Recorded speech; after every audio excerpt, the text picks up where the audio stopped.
ഗോവയായിട്ടുള്ള വിജയത്തിന് മുമ്പ് ബ്ലാസ്റ്റേഴ്സ് തുടർച്ചയായി 3 പരാജയങ്ങൾ നേരിട്ടപ്പോൾ ഇവാൻ വുക്കോനോവിച്ചിനെ വിമർശിക്കുന്നവരിൽ പലരും പറഞ്ഞൊരു കാര്യമാണ് ഇവാൻ ടാക്ടിക്കൽ സബ്സ്റ്റിറ്റ്യൂഷൻസ് മികച്ച രീതിയിൽ യൂസ് ചെയ്യുന്നില്ല എന്നൊരു കാര്യം. ശരിയാണ്, ഇവൻ ടാക്ടിക്കൽ സബ്സ്റ്റിറ്റ്യൂഷൻസ് അധികമായി യൂസ് ചെയ്യാത്തൊരു കോച്ചാണ്. എങ്കിലും ഗോവയ്ക്കെതിരായ മത്സരത്തിൽ വിജയ പ്രതീക്ഷകൾ മാത്രമായി ഇറങ്ങിയ ബ്ലാസ്റ്റേഴ്സിന് മുമ്പിൽ അദ്ദേഹം ഐവനിലൂടെ മികച്ചൊരു ടാക്ടിക്കൽ സബ്സ്റ്റിറ്റ്യൂഷൻ തന്നെ നടത്തിയിരുന്നു.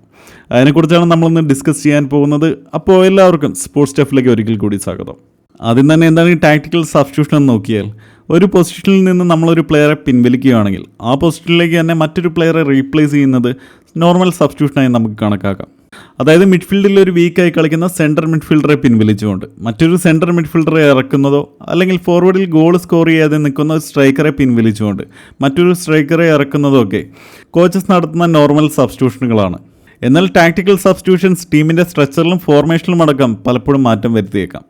അതായത് ഗോളുകൾക്ക് പുറകിലായ ഒരു കംബാക്ക് സിറ്റുവേഷനിലാണ് നമ്മുടെ ടീം നിൽക്കുന്നതെങ്കിൽ മിഡ്ഫീൽഡിൽ നിന്നോ ഡിഫൻസിൽ നിന്നോ ഒരു പ്ലെയറെ പിൻവലിച്ചുകൊണ്ട് ഫോർവേഡിലെ ഒരു പ്ലെയറെ ഇറക്കുന്നതോ, അല്ലെങ്കിൽ ടീമിന് ഒരു ഡിഫൻസിലാണ് പ്ലെയർ ആവശ്യമെങ്കിൽ ഫോർവേഡിലോ മിഡ്ഫീൽഡിലോ കളിക്കുന്ന ഒരു പ്ലെയറെ പിൻവലിച്ചുകൊണ്ട് ഡിഫൻസിലെ ഒരു പ്ലെയറെ കൊണ്ടുവരുന്നതോ ഒക്കെ നമുക്ക് ടാക്ടിക്കൽ സബ്സ്റ്റിറ്റ്യൂഷനായി കണക്കാക്കാം. ഇവിടെ ഈ പ്ലെയർ സബ്സ്റ്റിറ്റ്യൂട്ട് ഇറങ്ങുന്നതിന് മുമ്പ് തനിക്ക് എന്ത് റോളാണ് ഗ്രൗണ്ടിൽ ഉള്ളതെന്ന് കൃത്യമായിട്ടുള്ള നിർദ്ദേശങ്ങൾ കോച്ചുമാർ നൽകിയിട്ടുണ്ടാവും. ഇവിടെ ഗോവയായിട്ടുള്ള മത്സരത്തിലേക്ക് വന്നാൽ റൈറ്റ് മിഡ്ഫീൽഡറായ രാഹുലിനെ പിൻവലിച്ചുകൊണ്ട് ലെഫ്റ്റ് മിഡ്ഫീൽഡറായ ഐമനെ സബ്സ്റ്റിറ്റ്യൂട്ടായി ഇറക്കുമ്പോൾ ബ്ലാസ്റ്റേഴ്സ് ആരാധകരെന്ന നിലയിൽ നമ്മൾ കരുതുന്നത് നിലവിൽ ലെഫ്റ്റ് മിഡ്ഫീൽഡർ പൊസിഷനിൽ കളിക്കുന്ന സക്കായെ റൈറ്റ് മിഡ്ഫീൽഡർ പൊസിഷനിലേക്ക് ചേഞ്ച് ചെയ്തുകൊണ്ട് ഐമനെ ലെഫ്റ്റ് മിഡ്ഫീൽഡറാക്കി ഇറക്കുമെന്നാണ്. എന്നാൽ ഒട്ടും പ്രതീക്ഷിക്കാതെ ഐമനെ ഇവാൻ ഇറക്കിയത് ലെഫ്റ്റ് മിഡ്ഫീൽഡിൽ മികച്ച പ്രകടനം പുറത്തെടുക്കുന്ന സക്കായെ ലെഫ്റ്റ് മിഡ്ഫീൽഡ് പൊസിഷനിൽ തന്നെ നിലനിർത്തി ദിമിക്കൊപ്പം ഫോർവേഡിൽ കളിക്കുന്ന സെക്കൻഡ് സ്ട്രൈക്കറായ സീർണിച്ചിനെ റൈറ്റ് മിഡ്ഫീൽഡർ പൊസിഷനിലേക്ക് ചേഞ്ച് ചെയ്തുകൊണ്ട് ദിമിയുടെ കൂടെ ഒരു ഫോർവേഡായിട്ടാണ് ഐമനെ ഇവാൻ ഇറക്കിയത്. എന്നാൽ ഇവിടെ ഈ ഒരു കാര്യം കൊണ്ട് മാത്രമല്ല ഐമൻ്റെ സബ്സ്റ്റിറ്റ്യൂഷൻ മികച്ചൊരു ടാക്ടിക്കൽ സബ്സ്റ്റിറ്റ്യൂഷനായി മാറുന്നത്.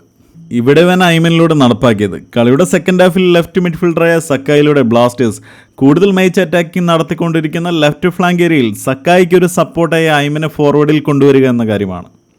കൂടാതെ ഒരു ഫ്രഷ് പ്ലെയറെ കൂടിയാണ് ബ്ലാസ്റ്റേഴ്സിന് ഫോർവേഡിൽ ലഭിക്കുന്നത്.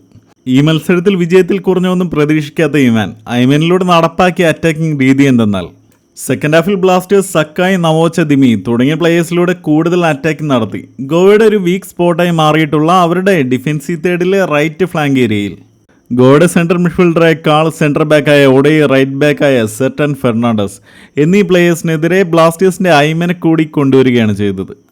ഇവിടെ ബ്ലാസ്റ്റേഴ്സിൻ്റെ ഡിഫെൻഡിങ് ടൈമിൽ ഐമനെ ഫോർവേഡിൽ ദിമിയുടെ കൂടെ ഒരു സെക്കൻഡ് സ്ട്രൈക്കറായിട്ടാണ് നമുക്ക് കാണുവാൻ സാധിക്കുന്നതെങ്കിലും ബ്ലാസ്റ്റേഴ്സ് ബിൽഡപ്പ് നടത്തി ലെഫ്റ്റ് ഫ്ലാങ്കിലെ മിഡിൽ തേർഡിൽ എത്തുന്ന സമയം കളത്തിലൊരു ഫോർവേഡായി ഇറങ്ങിയ ഐമൻ പലപ്പോഴും ലെഫ്റ്റ് ഫ്ലാങ്കിലെ ടച്ച് ലൈനോട് ചേർന്ന് നിന്നുകൊണ്ട് അവിടെ നിന്ന് ബോൾ സ്വീകരിച്ച് തൻ്റെ മാസ്റ്റർ പീസായ ടേണിംഗ് സ്കില്ലിലൂടെ ഒടെ അടക്കമുള്ള ഗോവയുടെ മികച്ച ഡിഫൻഡേഴ്സിനെ ബീറ്റ് ചെയ്തുകൊണ്ട് ലെഫ്റ്റ് ഫ്ലാങ്കിലൂടെ ഫോർവേഡിലേക്ക് റൺ നടത്തി ലെഫ്റ്റ് വിങ്ങിൽ എത്തിയ ശേഷം അവിടെ നിന്ന് ബോക്സിലേക്ക് ക്രോസ് നൽകാനുള്ള ശ്രമങ്ങളായിരുന്നു ഐമൻ നടത്തിയിരുന്നത്. ഇവിടെ ഐമൻ്റെ അവറേജ് പൊസിഷൻ എടുത്ത് നോക്കിയാൽ കാണാം, അദ്ദേഹം ഇറങ്ങിയ ശേഷം എക്സ്ട്രാ ടൈം അടക്കമുള്ള ഓൾമോസ്റ്റ് 20 മിനിറ്റും ഒരു ലെഫ്റ്റ് വിങ്ങർ പൊസിഷനിലായിട്ടായിരുന്നു ഉണ്ടായിരുന്നത്. അപ്പോൾ ഇങ്ങനെ ഇത്തരത്തിൽ ലെഫ്റ്റ് വിങ്ങിൽ എത്തിയ ശേഷം ബോക്സിലേക്ക് ബോൾ എത്തിക്കുന്ന ഐമൻ്റെ ബോളിൽ അറ്റൻഡ് ചെയ്യുവാനായി സ്ട്രൈക്കറായ ദിമിയുടെ കൂടെ റൈറ്റ് മിഡ്ഫീൽഡർ പൊസിഷനിലേക്ക് ചേഞ്ച് ചെയ്ത സീർണിച്ചും തൻ്റെ സ്ട്രൈക്കർ റോളിലേക്ക് ചേഞ്ച് ചെയ്തുകൊണ്ട് ബോക്സിലേക്ക് എത്തുന്നുണ്ടായിരുന്നു. ഇവിടെ ദിമിത്രി 84 മിനിറ്റിൽ ബ്ലാസ്റ്റേഴ്സിന് വേണ്ടി നേടിയ വിജയ ഗോൾ നോക്കിയാലും ഒരു മികച്ച ടേണിംഗ് സ്കില്ലിലൂടെ ഗോവൻ ഡിഫൻഡറായ ഒഡയെ വീണ്ടും ബീറ്റ് ചെയ്തുകൊണ്ട് ഐമൻ ഗോവയുടെ ബോക്സിലേക്ക് നൽകിയ ഒരു low cross danger situation create ചെയ്തതുകൊണ്ടാണ് ദിമിക്ക് ആ ഗോൾ നേടുവാൻ സാധിക്കുന്നത്.